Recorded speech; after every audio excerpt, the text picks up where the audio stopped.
guys aren't getting thrown as many times as you guys were getting thrown in that match. Did that throw you off at all, or what are your thoughts on the matches? Cobb is an insanely strong human being. I think he grabbed me for like a pump handle. It was and like normally like you can shift weight and counter it, and things of that sort.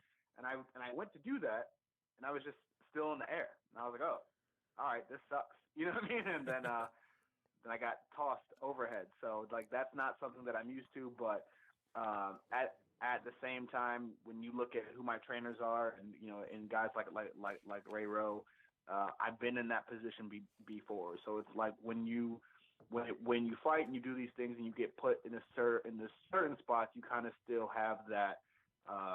You have that in control. The back of your mind that all right, I can recover from this. I can do that and go forward and all that. So it's not something that I'm used to, but I've been there before, so it was nothing that I didn't expect. For sure. Another thing I've been noticing on Ring of Honor TV, man, is I've seen you and Silas Young and you guys having your runs with Lifeblood and stuff, man. Tell me what's up with that. Are you guys just trying to get what's yours, or? Listen, man, we're the way I see it, don't start none, won't be nothing. You know what I'm saying? But respect that. I still don't understand how people that aren't from Ring of Honor can be the lifeblood of Ring of Honor. That makes no sense to me. Like that would be like me saying, I'm the lifeblood of Pittsburgh and I'm from Cleveland. That makes no sense. You know what I mean? Right. But it is a catchy nickname. They can put it on T-shirts and brand it however they want. The way I feel about it, though, this is still 5 guys that weren't in Ring of Honor last year that are stepping into my house that are going to have to, take off their shoes and wipe their feet before they walk into my house. So that's the way I see it. And the line for anything starts behind Shane Taylor. So if any of them have an issue with that, I'm not a hard dude to find. So you kind of, once again, Shane, you kind of led right into a question that I had. Yeah, we're gonna have to, That's going to be our easiest interview ever. Telling you, man. Well, one thing that I've been thinking about is the fact that, Ring of Honor is going through a lot of changes right now. You had basically all the guys from the Bullet Club go over to All Elite to start their own promotion, which kind of opened up a lot of spots for people that have been there and people that are new in Ring of Honor. So, and like I said, you just wrestled for the television championship last week, another opportunity for you. So how do you see yourself fitting into this new era of Ring of Honor? I mean, I see myself exactly where I saw myself last year. I wasn't a guy that came in with a lot of indie hype. I wasn't a guy that came in with a lot of buzz. I'm not a guy who was a favorite of somebody higher up that they wanted to, make sure people knew that I was a star.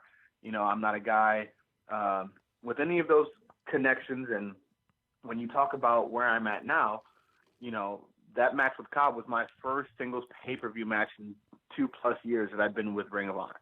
Wow. So, and that is a result of the match that we have in Philly. So my entire career is me putting in the work and eventually me grinding and getting what I want just off of, perseverance and things of that sort. So to me, it's all the same.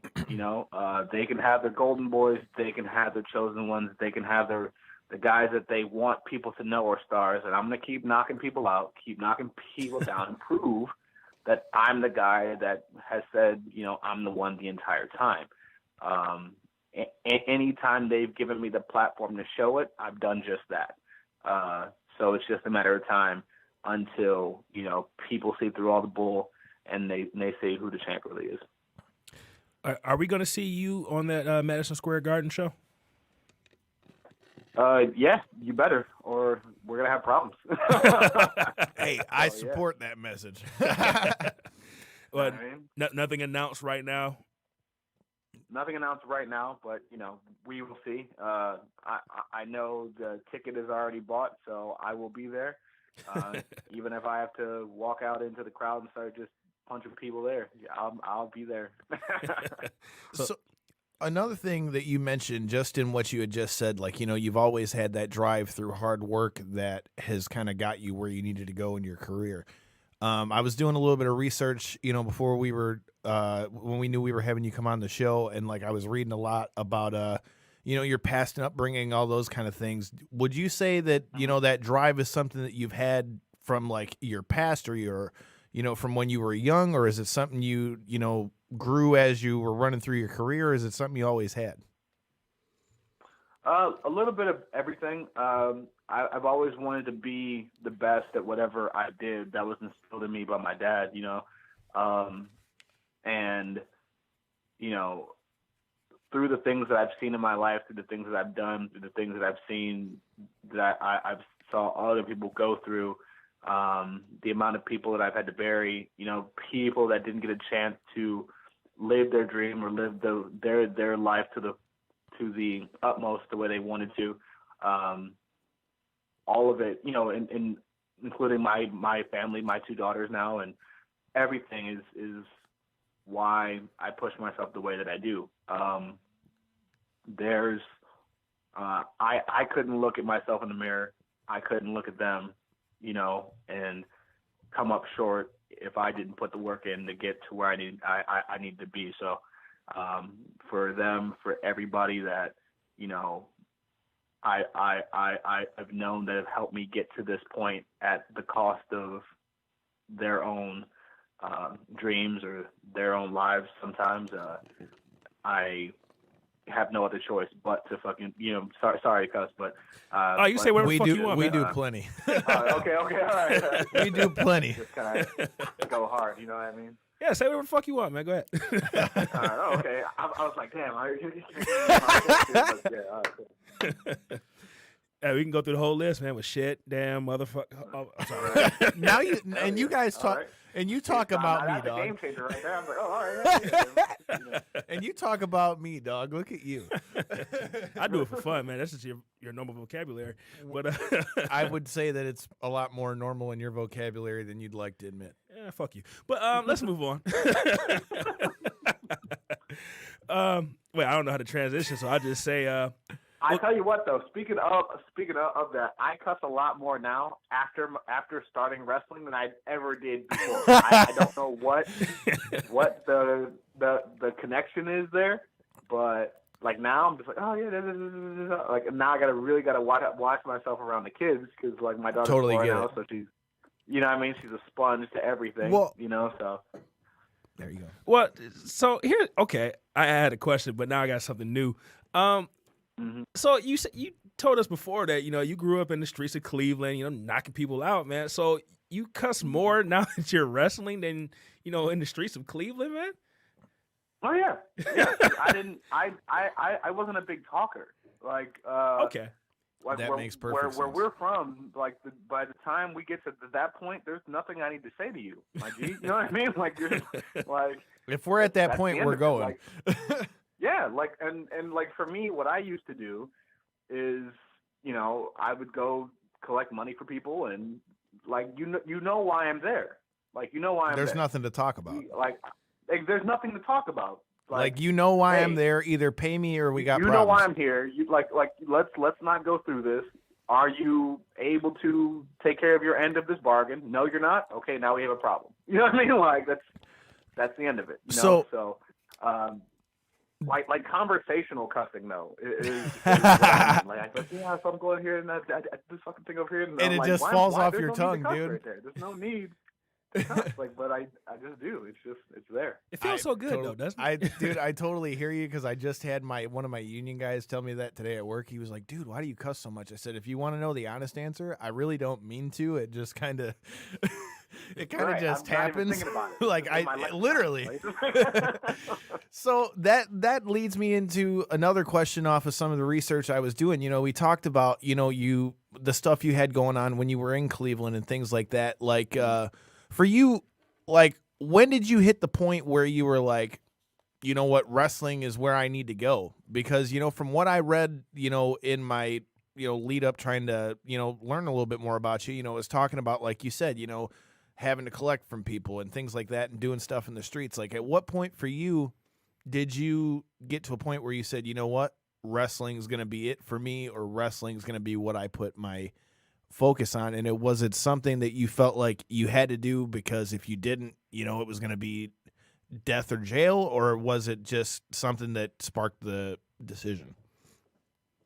I think it was the wrestling decision came after college, but the decision to kind of get things going straight, you know, came like I want to say like my sophomore year of high school. Like my dad again sat me down, saw the path that I was going down, and my family is known for doing what they do, and me and my cousins were kind of like trying to exceed the reputation because people, you know what I mean? Because like when you're from that area and people know your family name, like people try to test you, especially like the younger ones. You know what I mean? To see if you live up to, you know, all the hype that the name carries. So me and my cousins are go-getters to the max, so we wanted to make sure that there was no doubt that if you thought they were bad, just wait till you can see us. You know what I mean? So going down that road, you know, my dad sat me down. I was about 15 or so, and he was like, "Look, you know, if you're gonna do this, I will show you how to be the best at it, but there's gonna be a cost to this. You know, there is no 401k plan, there is no retirement. This is paranoia every day, guns on you every day, you know, death at jail waiting for you every day, you know, losing more friends and family, you know." He's like, "Or you can be a better man than me, and go do what you want to do," you know. So I was the first member of my family to go to college. You know, I had a cousin, Walter, who graduated from Harvard Business School, and we lived like 2 blocks from each other. Wow.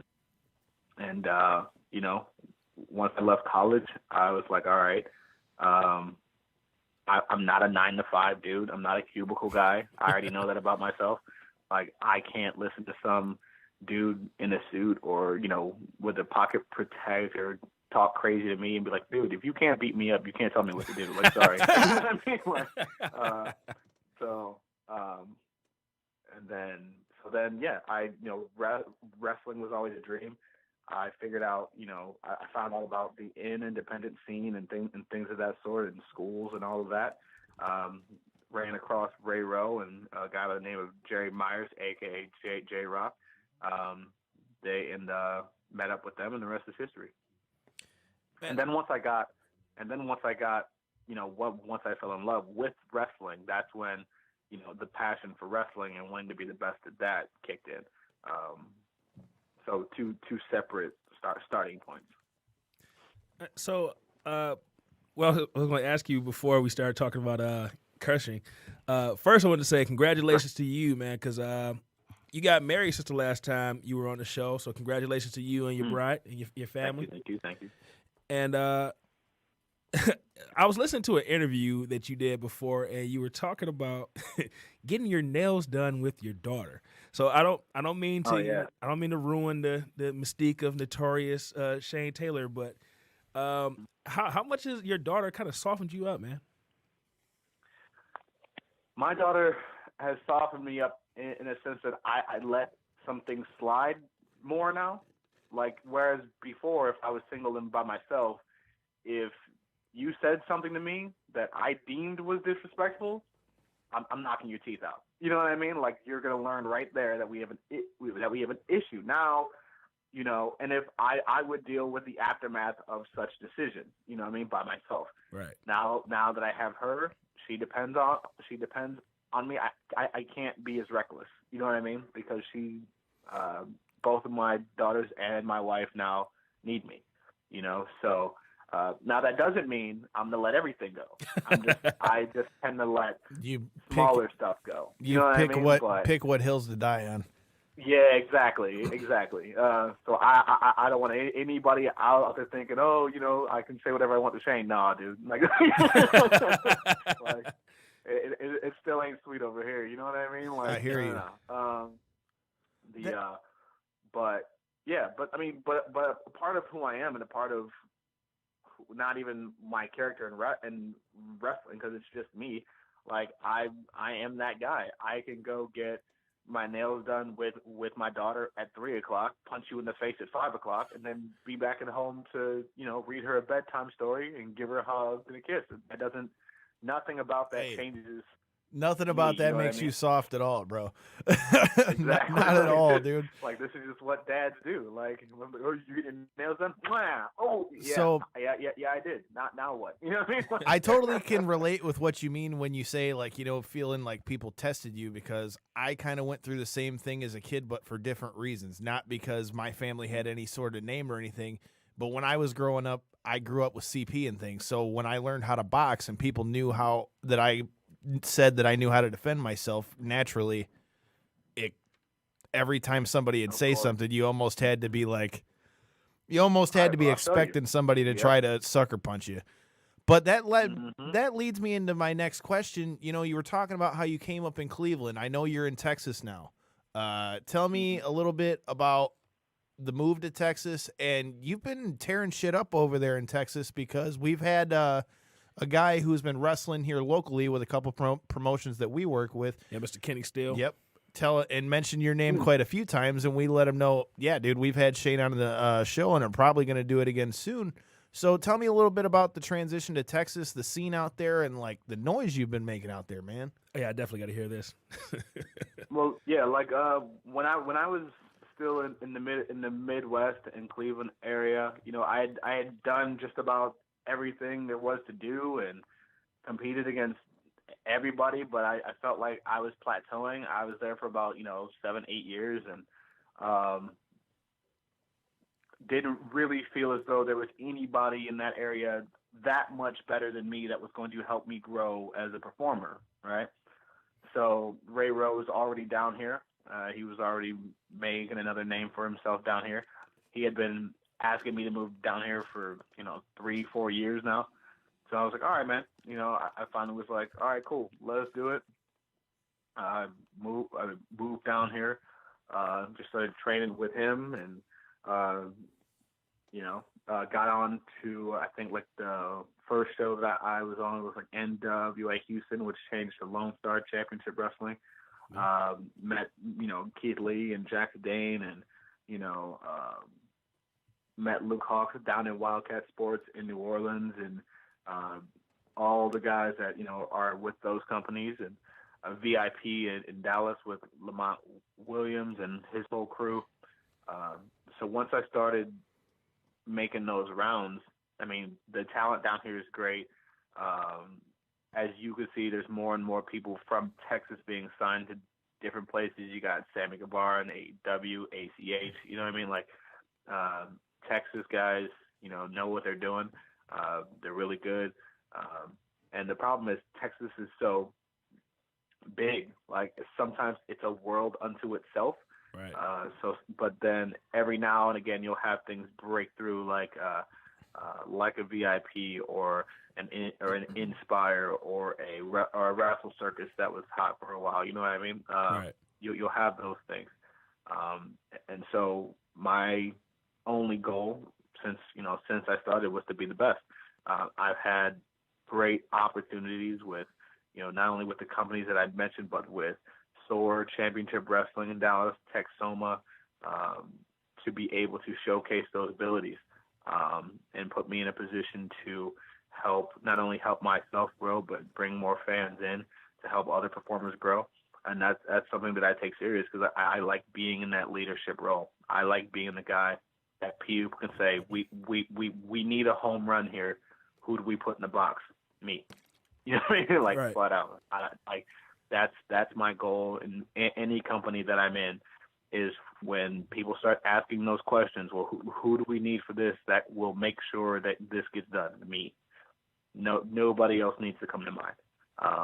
So, I've been able to do that in Texas, and, I finished up my indie dates a few weeks ago, and that was bittersweet, you know what I mean? Because on one hand, it's full-time exclusive with Ring of Honor, so you're happy. Right. But 10, 11 years of doing things on your own, you know what I mean? And that sort of grind, and just hitting those towns and seeing the same people, and so that's the tough part. But everybody's extremely happy for me going forward, and anxious to see just what I do the rest of this year and for the years to come. Wait, so will Texas still be your home base, even now that you're exclusive with Ring of Honor? Yeah, I'm not going anywhere, man. Like I live here, my family is here. It would take an astronomical figure, you know what I mean, to uproot me from Houston right now. Okay, so this is more of a question for myself. So being from the Midwest, not necessarily the wrestling side of things, but more of the personal side of things, moving from the Midwest down to Texas, man, how has that transaction been? It's easy. Like for me, man, like when you deal with the stuff that we deal with in the Midwest, moving down here is easy. Like I don't think people could do it the other way around. Like, I agree completely. Texas and move to the Midwest, you can't. You're screwed. Sorry. Like you're not built for that. Like, but we can go. Like we deal with everything, so we can go anywhere and be fine and adjust. Like all right. For example, the first week I moved down here, it was December, but it was like 50 degrees. So I'm like, yo, there's a pool in this condo. I'm going swimming. Now, what they didn't tell me was the water was absolutely freezing. Like, but regardless of that, like people were looking at me like I was an alien. You get in the 40s and 50s, and Cap's got full winter garb on, and I'm like, where do they do this at? Like, this is shirt, you know what I mean? This is maybe light jacket and some shorts, you know what I mean? But, yeah, but so anybody from the Midwest can come down here and be successful. I don't know about the other way around. I'm not saying it can't be done. So no one will be like, well, Shane said no one from Texas could do it. It's not what I said. You know what I mean? I'm just saying it's not as easy. It must be nice not seeing as much snow. That's got to be great. Oh, man. I love seeing snow, like, as a reminder, but not, like, I don't have to shovel shit, G. I don't got to, like, I'm like, yo, y'all can have it all. I literally had this conversation with a friend that lives in Texas just 2 days ago, and she was like, oh, you know, I went to, I guess it got cold in Arizona, and her idea of cold, it was Angie I'm talking about, Devin. Right. And she goes, yeah, it was like 55, and I'm like, that's cold? Like, shit, at 55, see, that's what I'm talking about. You know, at 55, like, I'm gravy, bro. Right, you know what I'm saying? Like 55, I'm chilling. Like, you know what I mean? This is perfect. Like, we wear shorts and stuff and flip-flops at that point, man. Right, you know what I mean? You know what I mean? Maybe get a pina colada out there, you know what I mean? Topical, you know? But it actually did snow here for a bit, because I remember, like, I was taking my daughter to daycare, and there was snow, and she was like, and it was crazy, because, like, the day before, she was like, oh, I want snow, and I was like, yeah, it doesn't really snow all that much, and then Mother Nature made a liar out of me, and it snowed like crazy, and I was like, well, she asked for it, she got it. Like, I mean, it is what it is. So, coming off of again, this is a good segue. So we're talking about temperature. You know, now that like you've had AEWs come up and Cody and the Bucks and all the big names that were maybe synonymous with Ring of Honor for a little while. You know, tell me a little bit about how you see the new climate of Ring of Honor, because right now to me it almost kind of seems like it's up for grabs for anyone, you know, for the taking. Now that some of the big names outside of like Jay Lethal and a couple others that are still there, like Matt Taven and them. I mean, the main ones that people were thinking about for a while was everything associated with Bullet Club. So tell me a little bit about what you feel like the temperature of Ring of Honor is like, or the climate's like, and what do you feel like it's an open anyone's playing field right now? Is it anyone's playing field? No. There's still, you know, like I said, you're still going to have your golden boys. You're still going to have your chosen ones. You're still going to have those guys. When you look at the landscape of how things are set up right now, you could name off the top of your head 10 people that, you know, are in that spot, and you'd probably be right. You know what I mean? Right. But I do think doors open for people to stand out more. And again, like I said, I feel like I'm one of those guys. Like I mentioned, that pay-per-view match was my first singles title match, my first singles pay-per-view match in 2.5 years. You know, I don't even think it would have happened had I not had the match with Cobb that I had in Philly. Right. So it's a matter of me putting myself into positions to be successful, not because I'm not going to be the guy that the company does it for me. You know what I mean? But I already know that. That's just how this game is. You know, that's not a complaint. That's not it's just simply the way the world works. It's just so. facts. That's my plan. You know, I'm just going to keep going out there and keep putting on match after match after match that has the world talking. And eventually, you know, they're going to see it. Or I'm going to make one hell of a rival. You know what I mean? So it is what it is. Yeah. Well, you mentioned that you're now exclusive for Ring of Honor. And Ring of Honor has a partnership with New Japan, which is why we're getting the Madison Square Garden show. Will we ever see you go over to New Japan?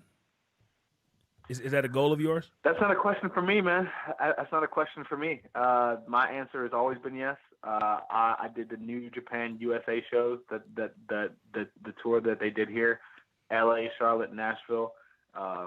A phenomenal week, amazing crowd, such an amazing experience. It's such a professional company.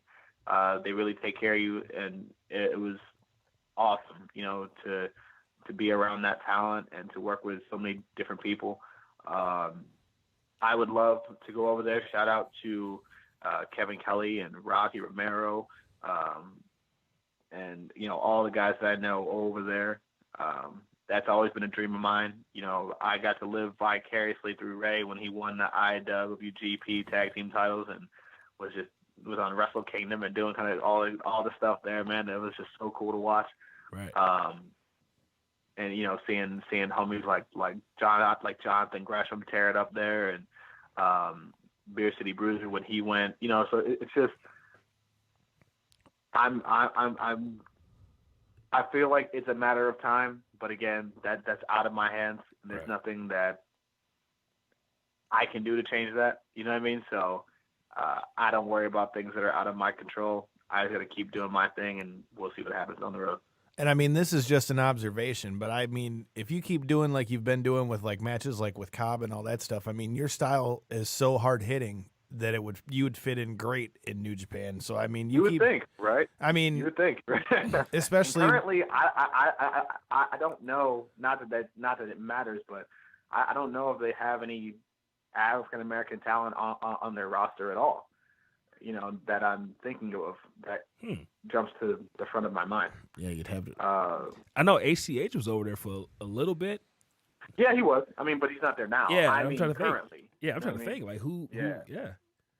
Outside of Cheeseburger there a little bit, but so, that's it. I mean, yeah, not only are you talking about great hard-hitting matchups, but I'm going to be an anomaly. If you know what I mean? Like, right. So people are going to want to pay this. All right, well, who's this guy? You know what I mean? So there's money to be made there, but so we'll see. So outside of Supercard of Honor, is there anything else that we'll be seeing you get into WrestleMania weekend?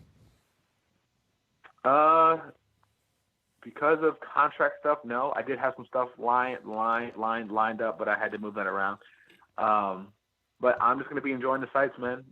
Experience in the week, just taking in the magnitude of what we're about to accomplish here. You know, Madison Square Garden, man. There's a handful of people on this planet that can say that they've performed in that arena. Right. In any capacity, you know what I mean? So that's historic for me, and to be a part of this is, you know, I'm just truly amazing, and I just can't wait to get there. We have Baltimore this Sunday, I believe, and then it's off to the Garden. Man, so right around the corner. So.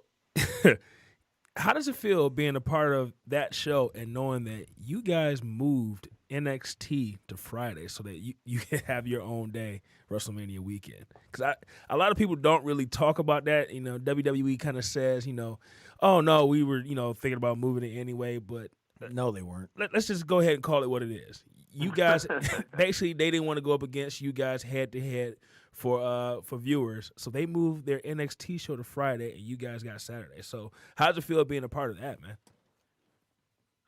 I mean, it's competition is always good. You know what I mean? Like that's what breeds all of this.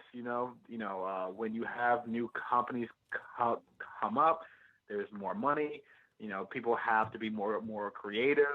You know, you have to take better care of your talent. You know what I mean? Because now it's not just, well, this is what we want to do. If you don't like it, leave. Because now guys can go, yeah, okay, I'll do just that. You know what I mean? Like, you know. So you have to be careful now. Like now, wrestling has always been better when there were multiple companies for people to work at. Right. You know, so being able to be a part of this wave of, you know, challenging the status quo is great. You know, and I'm happy for, you know, everybody though on every side of this that's able to make a career doing this and take care of their families and live out their dreams. And you know, it's competition, man. It's what we live for. It's what we do. So you just mentioned it, competition. So how would you respond to all the people that are saying, you know, oh, you've got, you know, they lost all their people. Is Ring of Honor really going to make it? And after the Garden Show and all that stuff, I personally think what Jay Lethal said on TV a few weeks ago, where he said, you know, when you really look back, you know, or no, it was an interview with JR, I heard, matter of fact. He was talking about how, you know, everybody's like, oh, is Ring of Honor going to go down the hole?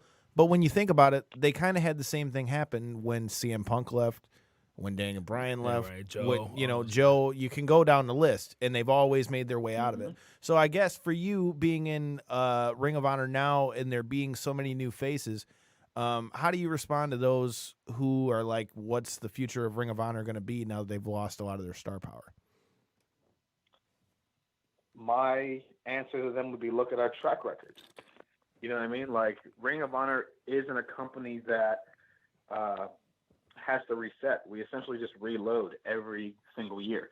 When you look at the landscape of professional wrestling and who's at the top of it, I want to say close to 75% have Ring of Honor ties, you know, and that's in any company. That's a good point. You know, when you look at the top guys, you know, in Florida or New York or Connecticut, whatever you want to say,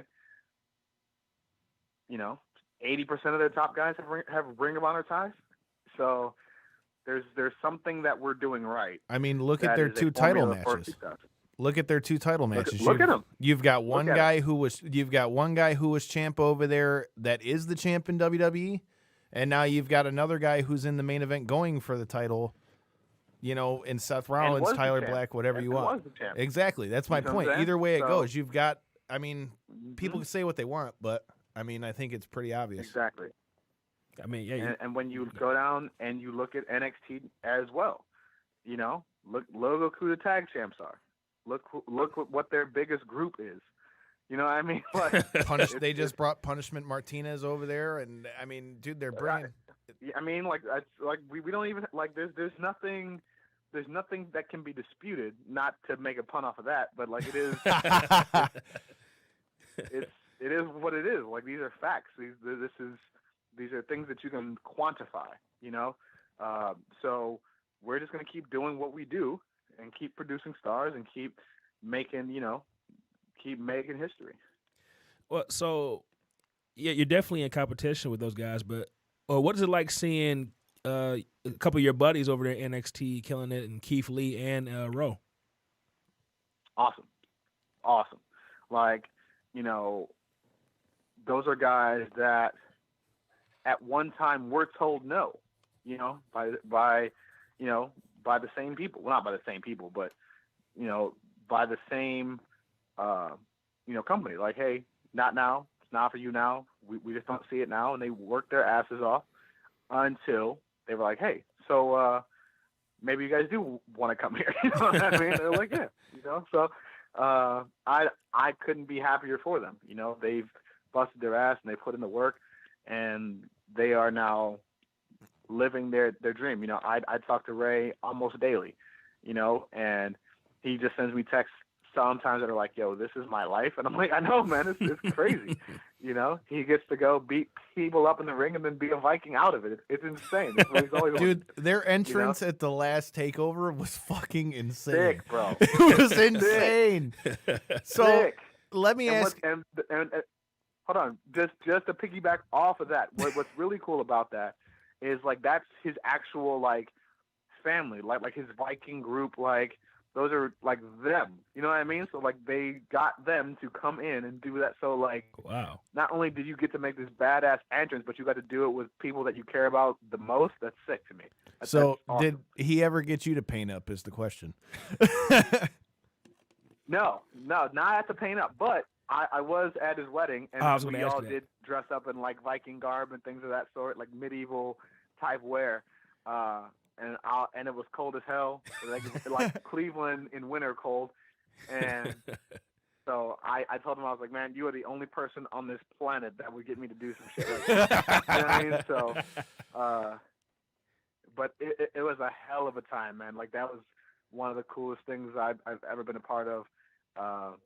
And yeah, I'm happy for him. I'm happy for Sarah. I'm happy for Keith.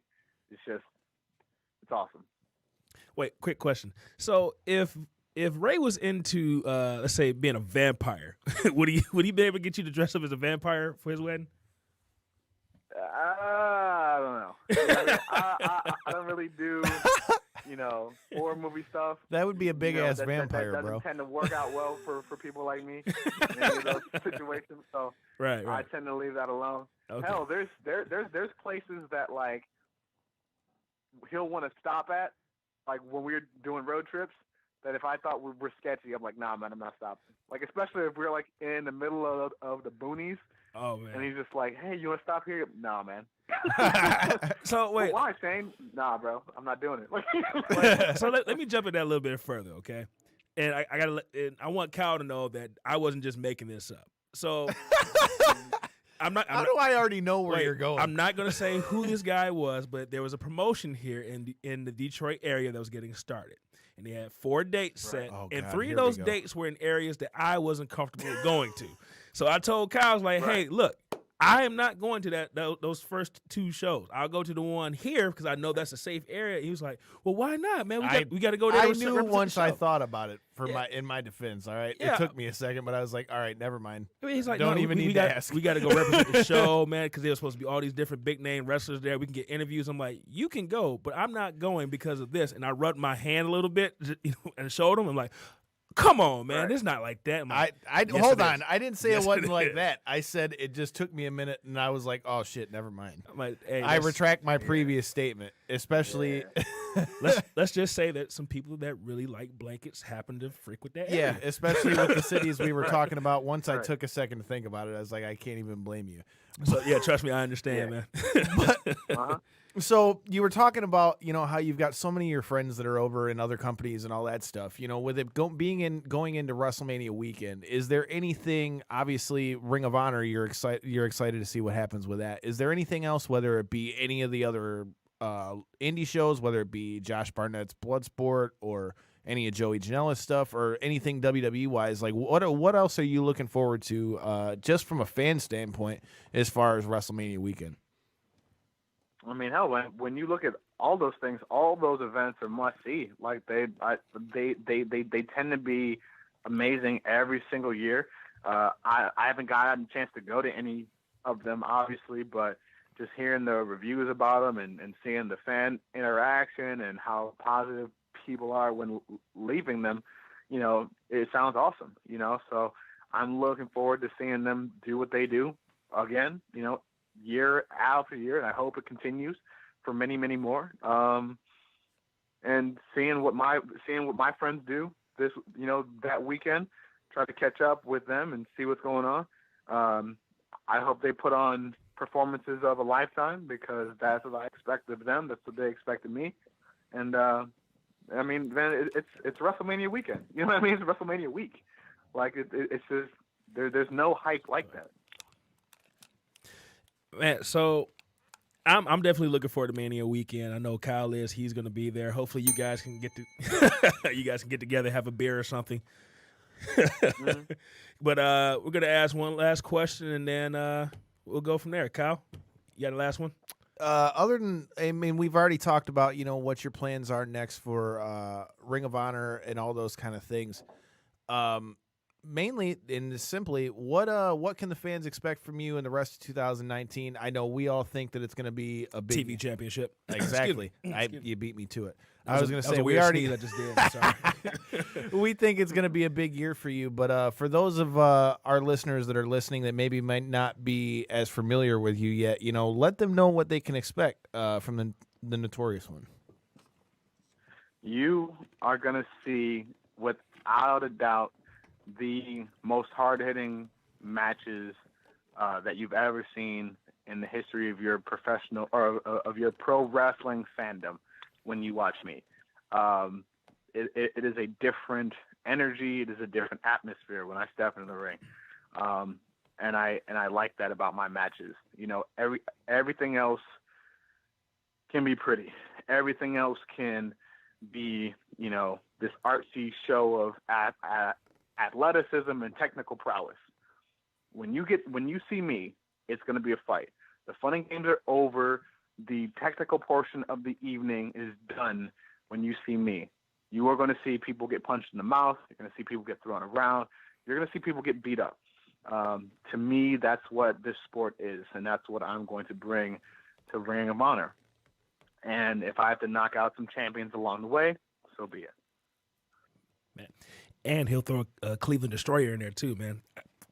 That was. Hey, you never know, man. You never know when it might come out. That's a little weapon that I got in my bag that people are like, oh, well, you're not doing this, you're not doing that, you're not doing moonsaults. I don't have to. You know what I mean? Like you're not doing toe blades. I don't have to. I punch you in the face. You know what I mean? Like it's so funny to me when you listen to fans critique certain people, right? And it's like, how are you critiquing something that you can't do? You know what I mean? Wow. Like who would I be to critique Tom Brady at how to break down the NFL game? That would be nonsense, right? I was like, well, I mean, you missed that throw. It's an easy throw to the back shoulder to the pylon, but the touchdown, I don't see why you wouldn't do it. And he's like, well, then go show me. I mean, well, like, yeah. up. I mean, at that point, you got to do that thing they call shutting the fuck up. You know what I mean? Like, no, like, just chill. Like, to have your opinion is great, but like, when you start like really feeling like somehow you can tell people that do what they, that do this, how to do their job, it's like, homie, chill. Dude, we literally just had this conversation with a bunch of people in the group that we run for the show and stuff like that. And so we talked about this. Like, in my opinion, I think the internet has totally like ruined anyone from like just being able to watch the shit as a fan because everybody thinks they know everything. It's the most. When we were at WrestleMania last year, I sat a few seats from a guy who thought that he knew everything, and I'm just looking at this guy like, dude, can you just can you please just shut the fuck up? Like, please, like, you sound like a complete dumbass, because 90% of the time they say shit that doesn't even make sense. And like, we talk about this too, because our show covers MMA, and we go to fights all the time, and I've fought a few times. You've got Devin, and Devin's gonna ring the bell. I knew it was coming.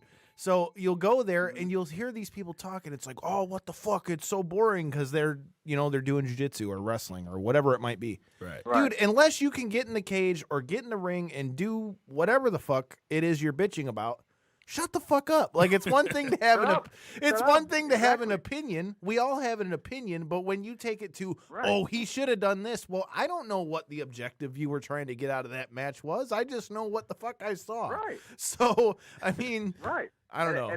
And it's crazy because it's like, all right, like, and there's people that have never wrestled. Like, I amateur wrestled all the way through college, and it's like, okay, that's awesome. There are parts to that. Like, there's going to be, you're dealing with another person trying to stop you from doing what you want to do. It's what do you think? Say it again for them in the back. Shit. You know what I mean? Like, it's not that easy when you're fighting somebody who knows what they're doing. We're gonna be Like it's insane to me, and it's like I understand having a preference, right? Right. If you prefer more action-packed fights, I get that. That's human nature. You want to see car crashes. That's why people watch NASCAR. Like you want to see those things. I get it. But when you're on the fighter side, like it's a much different thought process. Like that's why I can't stand people that say, Floyd Mayweather fights are boring. I'm like, thank you don't know boxing. Thank you, You're God. a fighting fan. You might be a fighting fan, but you're not a boxing fan. Right. Because any boxing fan knows that he's loves great. Floyd Mayweather fights. Like So- you can have a preference on your style of fighter, you know what I mean? But when you talk about technical precision and defensive prowess and setting up counters and things of that sort, to be where he's at and to shut down some of the most prominent offensive fighters in the generations that I've seen, to be able to shut down a Manny Pacquiao to the point where people thought, that it was people rigged. were mad. People were mad. You know what I mean? He led them to believe for a decade plus that this dude had what it took to beat him, and he shut him down. Right. He did the same thing to Canelo, the same thing to Mosley. Mosley landed one punch in the fight. I can't even People were argue still it talking at about that all, punch. dude. Like, Wait, did you two just One become best punch. friends? dude, like I'm not. I was mean? just about to Yep. say before Devin asked his last question, I have to just say I was already a fan before, but you and I are on the same page with that shit. Because if I had $1 for every time I fucking got angry about that, when it comes to Floyd or GSP or anyone that Right. fights that way, it just fucking drives me insane. It sounds like you guys need to go have a beer WrestleMania weekend, man. And Hey, just- I'm just with it. vent. Because this is my question to them after. Like, and this is like, as much as I love the Gotti Ward trilogies and saying things like that, I hate them at the same time because I know they are killing themselves and shortening their careers. Because you go, oh well, he's blood and guts, and I respect that. And then I go, yeah. Does your respect pay his medical bills? Exactly. No. Does your respect put food on his table? Does it put a roof over his kids' head? Does it send them to school? Any of that? Does your respect keep the lights on? No. Well, then I think I'll just keep fighting the way that I fight and make the money that I make. Case You in can sit down point, and shut the man. fuck up. Talking Like- about talking about Detroit, man. We see Tommy Hearns around all the time. Tommy Hearns is a freaking legend. I have nothing ill will to say to him. Right. But I mean, you see him and you can just see Yeah, it's the it's effect taking that a toll. yeah, on him. dude. And it's like that doesn't make him any less of a fighter. But I mean, if that's not proof positive as to why there's a reason to fight smart, I mean, it's always the ones that are saying Exactly. don't fight smart are always the ones that have never been punched in the mouth. Wait, Exactly. And none of those people that are like, man, Tommy, you were great back then. I love you. Just took it to him, and you weren't afraid to stand there and go toe-to-toe. Are you buying Tommy dinner that night? Fuck no. no. Are They're you just paying getting for a his pit trying to tab? get a pitcher. You know what I mean? You know what I mean? Exactly. Like, come on, man. man. Come on, man. All right, this Bump all that. is my last question, and then we'll get you out of here. But so, how does it feel to be a Cleveland Browns fan right now, man? Oh shit! I knew I was coming. Dude. Listen, man. Hey. Listen. This is what. See, look. All right. If you know the history of being a Browns fan, this is what they do every year. They get you just excited enough to bite again. You know what I mean? And then they Kind of like the Lions. do what they do here and there. But last year was, a very good year. Even though we had a losing record, there was a lot of games that we were in, and essentially things fall a different way. We could have had a 10-win, 11-win team last year. Right. You know what I mean? So going into this year, you add OBJ, Kareem Hunt. which you had Kareem Hunt. I'm still in the air about the OBJ trade though, because I feel like Jabril Peppers is going to be an all-star. Yes, Like he's Michigan gonna be, guy.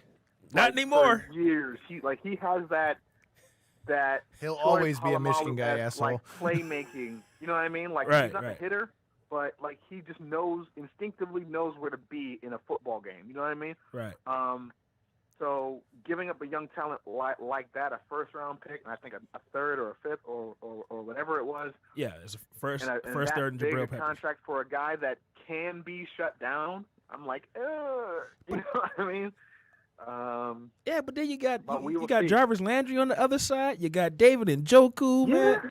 Yeah, I mean, we got a lot of weapons. I want them to bolster the O line some more. Get a couple more DBs to help Gilbert and things like that. They got Olivier Vernier on the defensive end, man. All right. I think Devin and just we got became a home play Browns from fan. the Giants too. Yeah.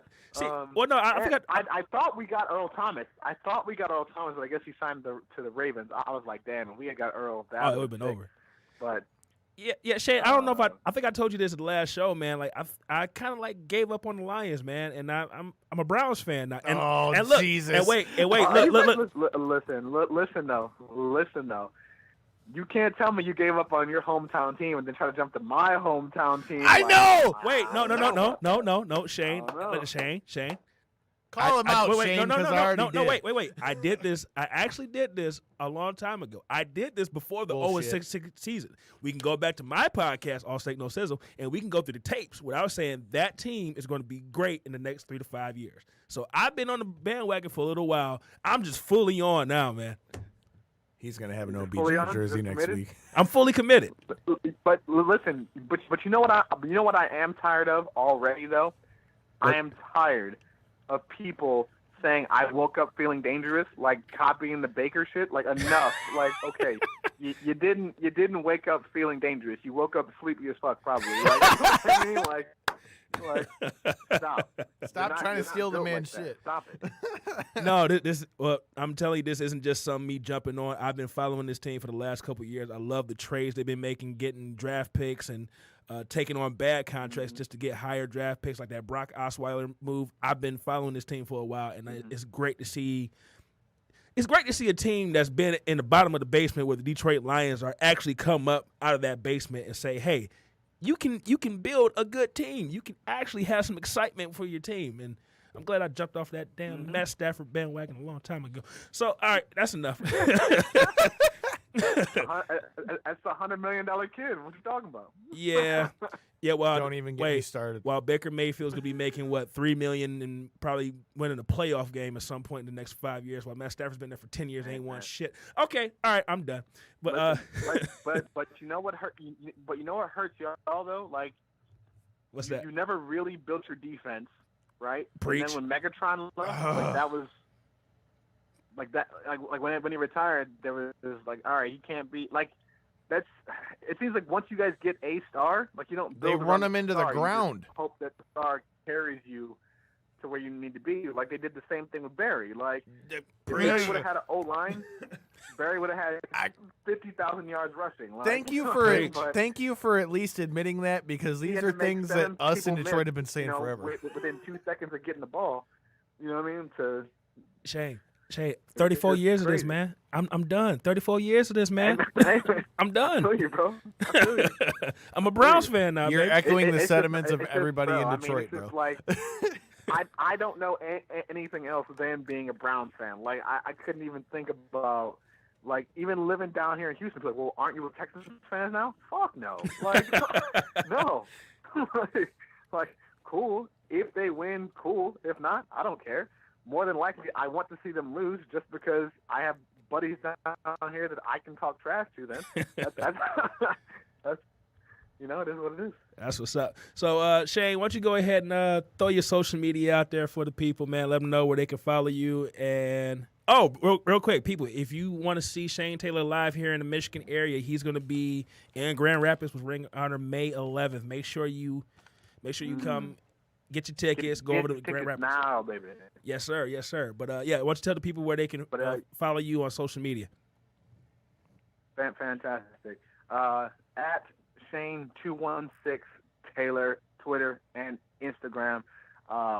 If you are in the merch buying mood as well, please prowrestlingtees.com/Shane Taylor, all lowercase, or you can go to ROHwrestling.com. Head over to our merch shop there. Pick up your Knockouts for Everybody T-shirt. However you choose to support me, I want to say thank you. I appreciate you. We'll see you in Baltimore soon. We'll see you in Detroit soon.